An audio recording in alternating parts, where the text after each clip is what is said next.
Atas tanah Maluku tercinta kami, melalui semangat proyek hilirisasi kelapa dan pala di Liang Awaya, Kecamatan Teluk Elpa Putih, Kabupaten Maluku Tengah diproyeksikan bakal menyerap belasan ribu tenaga kerja. Serapan belasan ribu tenaga kerja pada proyek yang diinvestasikan dan antara itu rencananya akan tersebar pada pabrik pengolahan kelapa dan pala serta areal perkebunan seluas 6.000 hektar di Teluk Elpa Putih. Demikian disampaikan Direktur Utama PT Perkebunan Nusantara, PT PNI, Teddy Yunirmandanas, saat momen doorstop oleh awak media usai groundbreaking, Rabu, 29 April 2026. Pada tahap awal proyek senilai 640 miliar rupiah tersebut akan menyerap tenaga kerja sebanyak 300 hingga 500 orang yang akan ditempatkan pada pabrik pengolahan. Selain itu, ada pula pengembangan perkebunan kelapa dengan rencana awal membuka lahan seluas 6.000 hektar.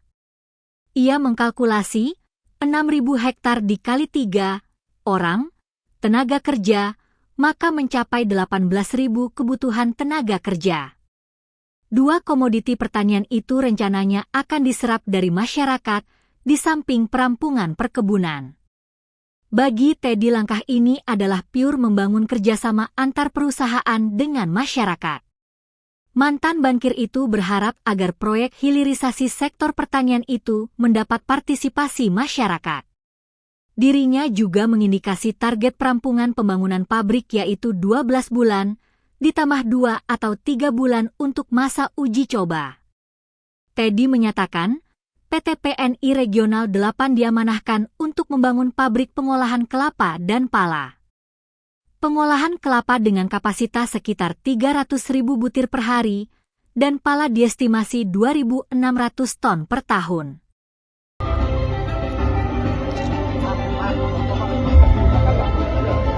Dilanjutkan oleh Bapak Direktur Utama PT PN 1 Persero.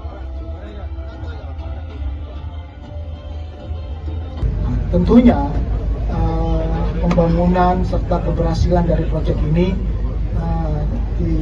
kita sama-sama ketahui bahwa peranan dari kita semua, kolaborasi, dukungan dari raja-raja, dukungan masyarakat, dukungan Forkopimda sangat kami harapkan. Nah, untuk tahap awal ini proyek ini akan menyerap tenaga kerja untuk di pabriknya kurang lebih sekitar 300 sampai 500 untuk kedua pabrik kelapa dan pala, dan kami tidak hanya mengembangkan pabrik ini, juga akan mengembangkan kebunnya, plantationnya, jadi kebun kelapa. Sementara kalau pala kami tidak lakukan, tapi khusus ambil dari masyarakat.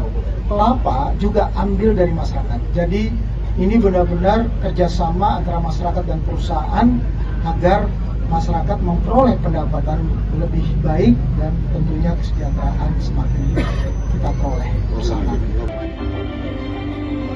Kami persilakan kepada Bapak Kapolda Maluku untuk turut bergabung dalam prosesi peletakan batu pertama. Hadirin sekalian, kami informasikan kembali bahwa peletakan batu ini bukan sekedar simbol pembangunan fisik saja,